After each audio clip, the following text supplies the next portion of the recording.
আল্লাহ মুসলমানের ভিতরে দুইটা পার্থক্য, দুইটা দল, দুই ভাগে বিভক্ত। একটা মুসলমান ইমানদার আর একটা মুসলমান মুনাফিক। তো আল্লাহ কোরআনুল কারীমে নবীর উপরে আল্লাহ তার ফেরেশতাদেরকে নিয়ে দুরূদ সালাম পাঠ করেন, এবং আল্লাহ একটা শ্রেণীকে, মুসলমানের ভিতরে একটা শ্রেণী আছে যারা ইমানদার, মুমিন, মুত্তাকি, পরহেজগার। আল্লাহ ইমানদার নরনারীকে বলেন, ইয়া আইয়ুহাল্লাযীনা আমানু, তোমরা যারা ইমানদার, সাল্লু আলাইহি, তোমরা আমার নবীর উপরে দুরূদ পাঠ করো, সাল্লিমু, সালাম দাও, তাসলিমা, সম্মানজনক ভাবে আমার নবীকে, ইমানদার নরনারী যারা আছো, মুমিন যারা আছো, আমার নবীকে সম্মান করো, তাজিম করো আর সালাম দাও। বোঝা গেল আল্লাহর কোরআনের আয়াতের বিধান অনুযায়ী যারা ইমানদার একমাত্র তারাই আমার নবীকে সম্মান দেয়, আদব দেখায়, তাজিম করে, সালাম দেয়, তারাই যায়। কথা বলে ঠিক তবে ঠিক।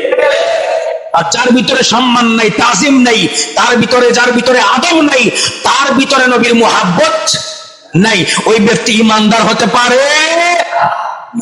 পরিষ্কার। ওয়াসাল্লিমু তাসলিমা, সম্মানজনক ভাবে সালাম দাও।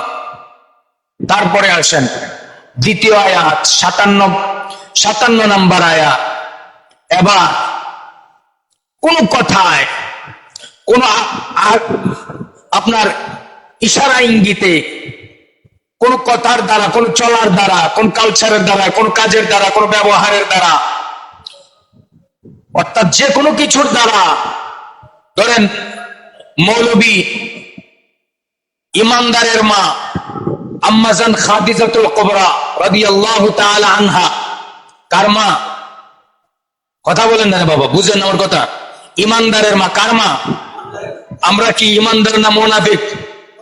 কথা বলেন না, আমরা ইমানদার না মুনাফিক? আর জোরে এখন ফেরেশতা ফাঁকায় আছে, বলেন না ইমানদার না মুনাফিক? আমরা ইমানদার। ইমানদারের মা উম্মাহাতুল মুমিনিন, মুমিনদের মা, উম্মাহাতুল মুমিনিন, কোরআনের কথা। ইমানদারের মা আম্মাজান খাদিজাতুল কুবরা রাদিয়াল্লাহু তাআলা আনহা। আম্মাজান খাদিজাতুল কুবরার জীবনী শুনলে, ইসলামের জন্য যা করেছেন, আমার নবীর জন্য যা করেছেন, আপনি পাগল হয়ে যাবেন যে ইসলামের জন্য কি করেছেন। আল্লাহ বলছেন কি উম্মাহাতুল মুমিনিন, মুমিনদের মা। আপনি ইমানদার দাবি করেন, ঠিক না? আপনি ইমানদার দাবি করেন। আপনাকে প্রশ্ন করি, আপনার মা, গর্ভধারিণী মা, আপনার যেই মা আপনাকে গর্ভধারণ করেছেন, আপনার মা আপনাকে গর্ভধারণ করেছেন, ওই মা দামি নাকি যিনি আপনার ইমানের মা? সুবহানাল্লাহ গান। যিনি আপনার ইমানের মা, ইমানের মা, এটা গর্ভধারণ করেছেন ওই মা না। আপনি যে মুমিন দাবি করেন, আপনি যে ইমানদার দাবি করেন, আপনার সেই ইমানের মা, আপনার গর্ভধারিণী মা দামি বেশি নাকি ইমানের মার দাম বেশি? জোরে কোন না, ইমানের মার দাম বেশি। কারণ ইমানের মা, তো ইমানের বাবাকে আমার রাসূল, সুবহানাল্লাহ গান। ইমানের মূল আমার রাসূল। তো আল্লাহ কয় ইমানদারের মা উম্মাহাতুল মুমিনিন, নবীদের স্ত্রীগণ।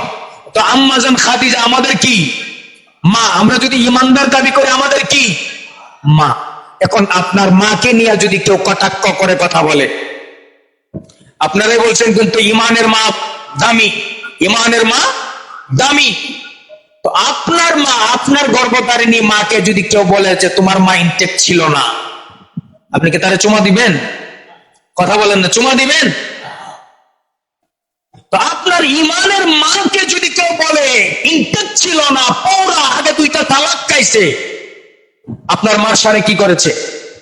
কথা বলে না, কি করেছে? বেয়াদবি করেছে। আপনার গর্ভধারিণী মাকে যদি আপনার সামনে দাঁড়ায় কেউ বলে তোমার মা ইনটেক না মিয়া, তোমার মা ইনটেক না, পৌরা, আগে 2টা তালাক খাইছে, আপনি কি চুমা দিবেন নাকি সম করবেন? ফলাই আগে সম করবেন, ফরজ হয়ে গেছে।